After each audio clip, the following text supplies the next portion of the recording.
할렐루야. 아멘. 복되고 즐거운 거룩한 주일입니다.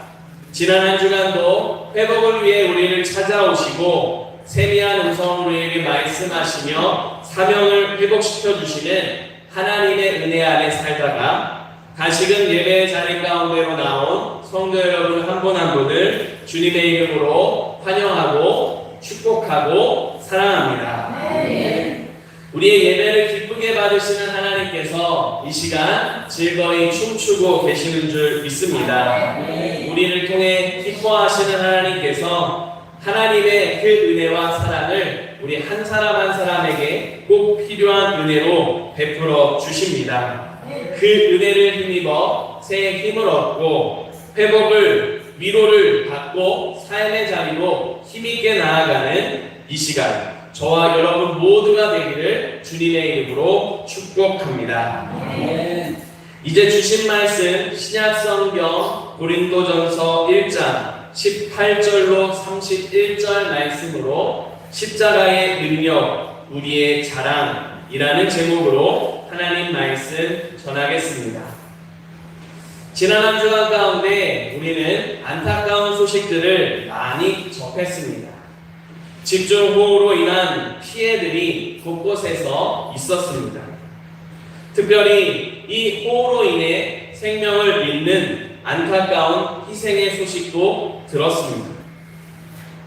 사람들을 더 구조하기 위해 힘쓰는 사람들이 죽기도 했고 여러 가지로 아프고 힘들고 무거운 소식들이 가득했습니다. 그로 인하여서 우리의 마음들이 많이 무거웠습니다. 그런 중에서도 감사하게도 힘을 다하여 다른 사람들을 구조했다는 좋은 소식을 듣기도 했습니다. 구조를 하고 구조를 받은 사람들이 서로를 향해 감사하고 하는 그런 소식들, 그런 희망의 소식들을 들으며 무거운 마음을 조금이나마 내려놓을 수 있었습니다. 또한 우리 태백시에서는 지난 화요일에 무지개가 떴습니다. 참 오래간만에 보는 무지개였습니다. 또 태백에 와서 처음 보는 무지개이기도 했습니다.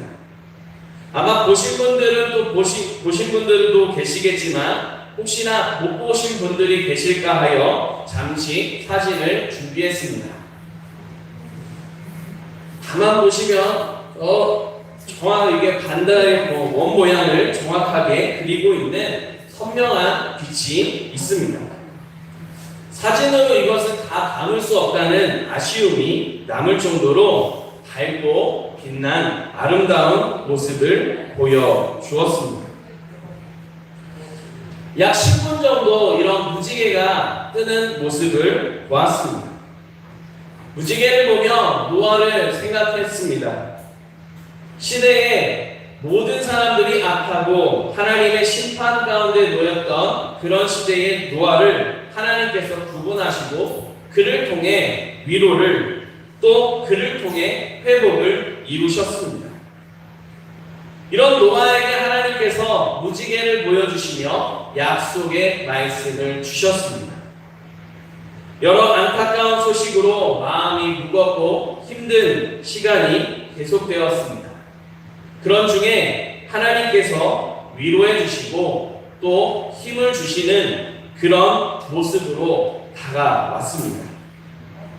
하나님께서 지치고 힘들어하고 있는 많은 사람들, 또 지금 이 시간도 위로와 소망을 꿈꾸며 힘겹게 그 한 올아기의 그 줄을 붙잡고자 하는 사람들에게 한 줄기 빛이 되어 주셔서 소망을 베풀어 주시는 은혜가 가득하기를 간절히 소망합니다.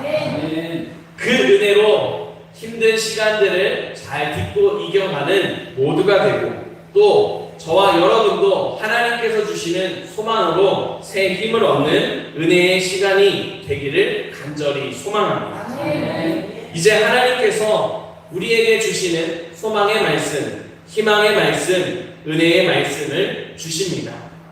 그 말씀을 두 가지로 선포할 때에 말씀을 마음에 새기시고 삶의 자리에서 말씀으로 힘을 얻고 말씀으로 주의 뜻을 이뤄가는 복된 걸음이 되시기를 주님의 이름으로 축복합니다. 첫 번째로 하나님께서 우리에게 주시는 말씀입니다.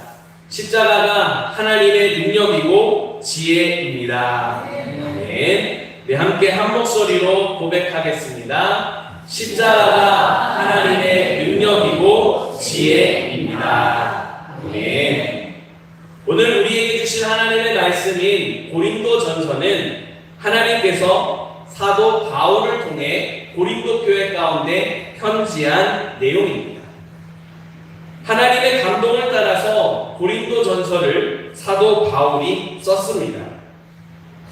이런 말씀을 기록한 바울은 본래 예수 그리스도를 박해하는데 앞장서는 사람입니다. 과거에 사울이라고 하는 이름으로 살아갈 때에 이 사울은 가말리엘이라고 하는 당시의 유명한 바리새인, 율법학자의 제자였습니다. 또한 로마 시민권을 태어날 때부터 가지고 있는 로마 시민권자였습니다. 유대인의 입장에서 봐서도 부족함이 없습니다. 헬라인인 이방 사람들의 눈으로 봐도 부족할 것이 없는 그와 같은 배경을 가진 사람이 사울이었습니다. 이런 사울은 열심까지 있었습니다. 예수 그리스도를 믿는 사람들, 그리스도를 따르는 사람들을 박해하는데 열정을 가지고 앞장을 서는 사람이었습니다. 이런 사울을 하나님께서는 하나님의 뜻을 위해, 복음을 위해 택한 그릇이다라고 말씀하셨습니다.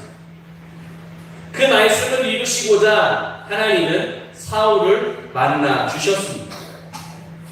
예수 그리스도를 만난 사울은 그의 삶이 변화되었습니다.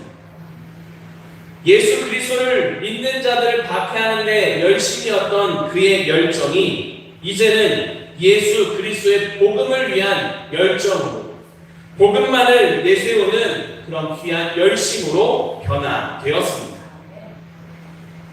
이런 사도 바울은 어느 곳에 가든지 하나님의 말씀을 잘 전할 수 있는 배경이 있습니다. 유대인으로서 유대교의 전통에 대해서 잘 배우고 알고 있습니다. 그러다 보니 유대인들이 전통에 대해서 말하고 그들이 생각하고 있는 율법에 대해서 말할 때에 얼마든지 반박할 수 있는 능력이 있었습니다. 또한 헬라인들의 입장에서는 그들은 논쟁을 좋아하고 서로 더 많은 것들을 알고 있다는 그런 입증을 하는 것에 대해 즐거움을 가지고 있는 사람들이었습니다.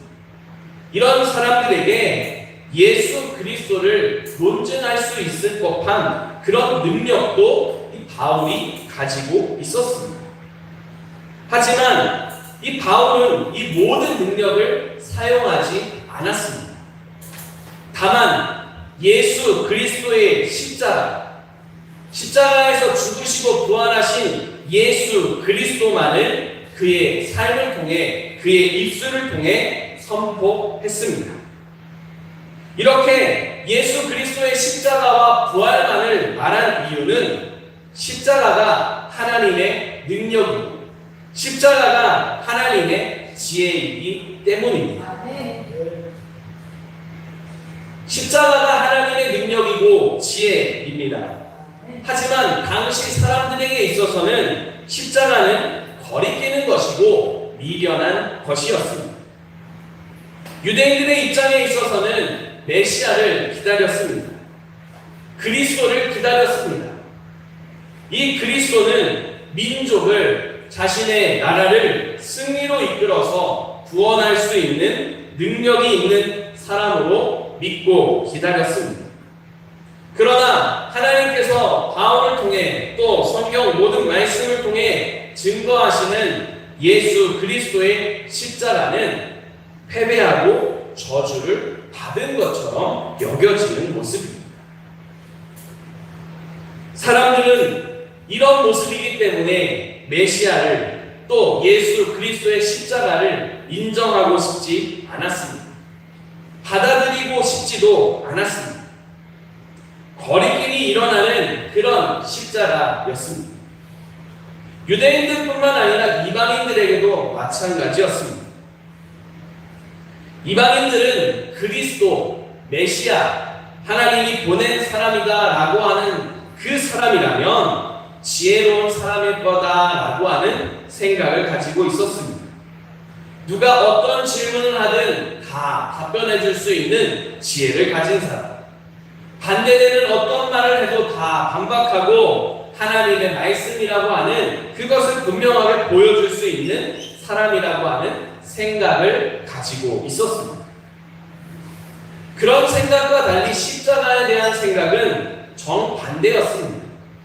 십자가 당시에 흉악한 죄인이나 가는 자리였습니다. 그러니 이방인들의 입장에서는 가장 어리석은 자리이고 누구도 가고 싶어 하지 않는 자리가 바로 십자가의 자리였습니다. 그런 십자가를 말하니 이방인들에게는 미련하고 어리석은 것으로 다가왔습니다.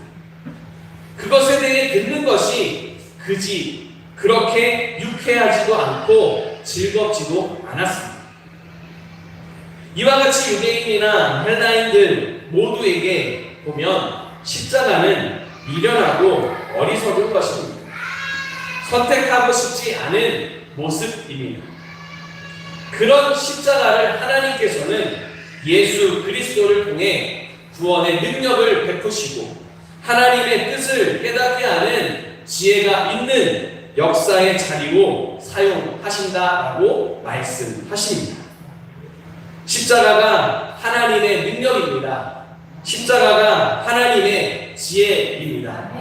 이것을 두고 오늘 말씀 24절은 이렇게 말씀합니다.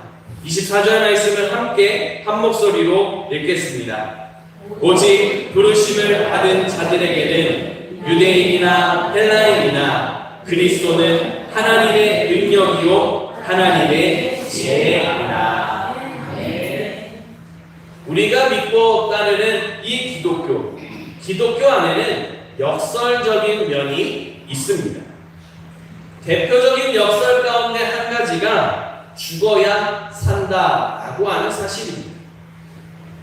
하나님의 아들 예수 그리스도께서 십자가에서 죽으심으로 말미암아 모든 사람이 살게 되었습니다. 예수 그리스도께서 십자가에서 죽지 않으셨다면 우리는 여전히 죄와 허물로 인해 죽음 가운데 있는, 사망 가운데 있는, 하나님의 진노 가운데 있는 모습일 수밖에 없습니다. 하나님은 이 모든 우리의 죄와 허물을 십자가에서 예수님이 감당하게 하셨습니다. 그렇게 예수님께서 십자가에서 우리의 모든 죄와 허물을 감당하여 죽어 주셨기에 우리 모두는 살 수 있게 되었습니다. 예수 그리스도께서 죽으시고 그로 인하여 우리가 살았듯이 이제 그 역설이 우리에게 그대로 적용이 되는 것을 알 수 있습니다. 예수님이 죽음으로 인해 우리가 살아난 것처럼 우리가 십자가에서 죽음으로 인해 우리 안에 예수 그리스도께서 살아나게 됩니다. 갈라디아서 2장 20절 말씀을 공동 번역으로 보게 되면 이렇게 말씀합니다. 제가 읽어드리겠습니다. 나는 그리스도와 함께 십자가에 달려 죽었습니다. 이제는 내가 사는 것이 아니라 그리스도가 내 안에서 사시는 것입니다. 죽어야 살게 되는 하나님의 뜻을 우리는 다시 한번 보게 됩니다.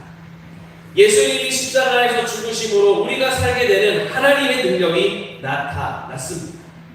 우리가 그 십자가에서 죽음으로 인하여 우리 안에 하나님이 허락하신 예수 그리스도의 은혜가 하나님의 성령이 살아 역사함을 믿으시기 바랍니다. 우리가 십자가에서 죽는다는 것은 예수님이 우리를 위해서 십자가에서 우리를 위해서 대속하셨고 우리의 모든 죄와 우리의 모든 연약함을 담당하셨다는 믿음을 고백하는 모습입니다. 또한 그 안에서 살고 우리의 모든 삶의 걸음을 그 안에서 새롭게 하겠다는 고백입니다. 사랑하는 성도 여러분, 십자가 안에서 생명을 얻고 십자가 안에서 하나님의 지혜를 고백하는 저와 여러분 될 수 있기를 간절히 소망합니다. 십자가에서 죽으신 예수님을 통해 우리 모두 구원받는 하나님의 능력을 고백하며 찬양하며 살아가는 이 한 주간이 될 수 있기를 바랍니다. 나아가 하나님의 지혜, 하나님의 능력을 찬송하며 더욱 주님의 뜻을 삶 속에 이루어가는 저와 여러분의 믿음의 걸음이 되기를 간절히 소망하며 축복합니다.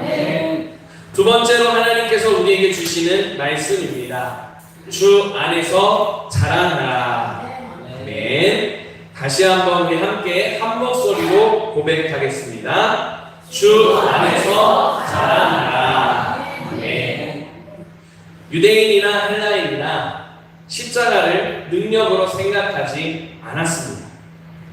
하지만 하나님께서는 이 십자가를 생명이 있는 능력으로 하나님을 알고 만나는 지혜로 삼으셨습니다. 그렇기 때문에 하나님께서는 우리의 삶에 있는 여러 가지 모습들보다 우리의 마음이 십자가로 향하도록 우리를 지으셨습니다. 하나님께서 우리를 부르실 때에 하나님은 우리가 십자가를 보게 하십니다. 이와 같은 하나님의 부르심에 순종하는 사람들이 있었습니다. 거리끼는 것이고 미련한 것이고 어리석은 것으로 받아들여지던 그 십자가의 마음이 끌리는 사람들이 있었습니다. 하나님의 은혜로 믿음을 고백하며 그 십자가의 능력을 경험하는 사람들, 그들은 그 십자가를 통해서 하나님의 사랑을 깨닫고 고백하게 되었습니다. 온 세상 만물을 지으신 하나님은 지금도 온 세상을 모든 만물을 사랑하십니다. 그 사랑을 말씀하고 계십니다. 하나님께서는 사랑을 말씀하실 뿐만 아니라 그 사랑을 보고 깨달을 수 있도록 우리의 삶 속에 베풀어주고 계심을 기억할 수 있기를 바랍니다. 로마서 5장 8절 말씀을 보게 되면은 우리가 아직 죄인 되었을 때에 그리스도께서 우리를 위하여 죽으심으로 하나님께서 우리에 대한 자기의 사랑을 확증하셨다라고 말씀합니다. 우리가 하나님의 사랑을 깨닫지 못하고 있는 그때에도 하나님은 변함없이 우리를 사랑하십니다. 그 사랑 안에 거하는 모습이 되도록 우리를 십자가로 부르십니다. 로마서 5장 8절 말씀을 삶으로 담아내는 복음이라고 하는 책에서는 이렇게 의역하고 있는 걸 볼 수 있습니다. 제가 읽어드리겠습니다.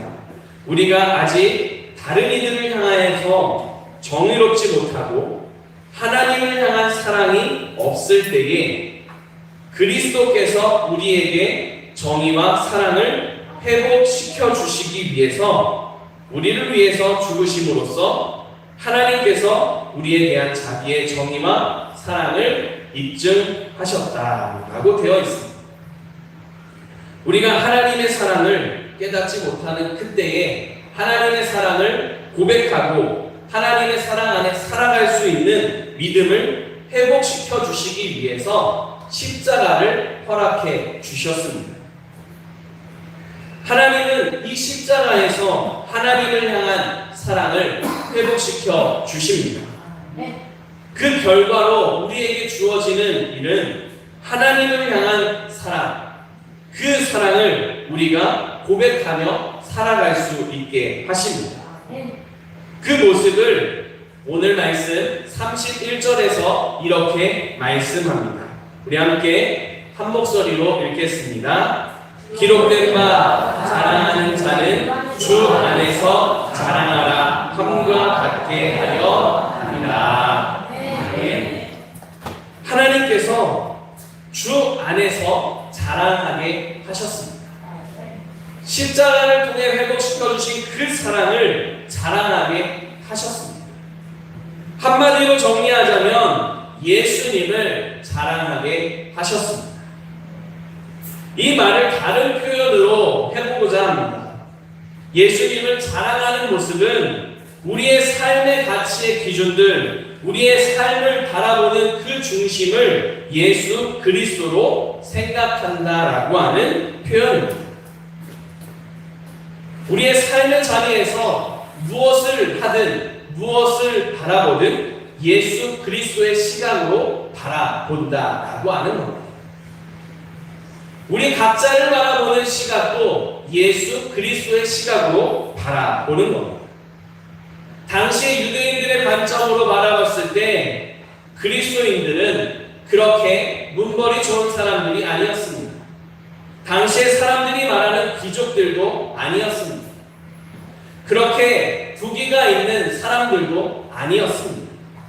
그러나 그 모든 사람들 안에 하나님께서는 하나님의 사랑을 깨닫게 하시고 하나님이 얼마나 크고 놀라운 은혜를 주셨는지 고백하게 하셨습니다. 세상의 눈으로 바라보면 연약하고 힘없고 부족한 존재들이었습니다. 그러나 하나님의 눈으로 하나님의 사랑으로 바라보니 하나님의 큰 사랑을 받아 그 은혜를 받아 살아가는 귀한 존재였습니다. 세상의 능력이나 지혜로 우리의 삶을 바라보면 어떻겠습니까? 세상의 능력이나 지혜로 바라보면 우리의 삶에 대한 평가는 상황에 따라서, 우리의 모습에 따라서, 우리의 처지에 따라서 제각각 달라지게 됩니다. 어떤 경우는 성공한 것처럼 보입니다. 그러나 그 모든 것들이 한순간에 무너지는 경우들을 보기도 합니다. 그러면 성공했던 사람들이 성공하지 않은 것처럼 보이게 되는 그런 평가를 받게 됩니다. 세상의 능력이나 지혜는 우리를 상황에 따라서, 우리의 모습에 따라서, 우리의 처지에 따라서 다르게 평가합니다. 그러나 예수 그리스도의 십자가는 언제나 우리를 똑같이 바라보게 합니다. 하나님이 거룩하게 지으신 믿음의 존재로 바라보게 합니다. 하나님의 사랑을 깨닫고 하나님의 사랑 안에 살아가는 믿음의 존재로 바라보게 합니다. 우리의 삶의 자리에 다른 사람들과 비교한다면 연약함이 우리 안에 없는 사람은 없습니다. 다른 사람들과 비교해서 볼 때 우리의 삶은 한없이 부족하고 소외되고 힘이 없는 것처럼 보이는 모습들이 모두에게 있습니다. 그러나 하나님은 그 시각으로, 세상의 시각으로 바라보는 것이 아니라 하나님의 사랑으로 우리 각자를, 우리의 삶을 바라보게 하십니다. 그 삶으로 바라보며 이제 우리 모든 걸음을 새롭게 하시는 하나님 안에서 살게 하시는 주님의 뜻 안에 살아갈 수 있기를 바랍니다. 아멘. 이 한 주간 우리의 모든 삶의 걸음을 통해서 하나님을 자랑하는, 예수님을 자랑하는 저와 여러분 될 수 있기를 바랍니다. 아멘. 한결같은 사랑으로, 한결같은 모습으로 우리와 함께 하시며 우리를 지키시는 그 하나님의 사랑을 삶의 자리에서 날마다 순간마다 고백하며 살아가시기를 바랍니다. 아멘. 나아가 그 사랑으로 우리가 만나는 사람들을 사랑하고 그들을 바라보고 그들을 향한 사랑을 증거할 수 있는 믿음의 산증인 되는 저와 여러분 모두가 되기를 주님의 이름으로 축복합니다. 아멘. 기도드리겠습니다. 살아계신 하나님, 감사와 찬양과 영광을 올려드립니다. 아멘. 우리의 삶의 자리에서 세상의 능력과 세상의 지혜가 아닌 십자가의 사랑으로 우리를 바라보게 하시니 감사드립니다. 아멘. 하나님, 이 한 주간도 하나님 말씀대로 저희가 하나님 안에서 우리를 바라보게 하시고 그것을 자랑하는 믿음 되게 하여 주시옵소서. 아멘. 그것을 통해서 더욱 하나님의 사랑을 증거하게 하시고 하나님의 영광을 찬송하는 귀하고 복된 거름되도록 지켜주시옵소서. 우리 구주 예수 그리스도의 이름으로 기도드립니다. 아멘.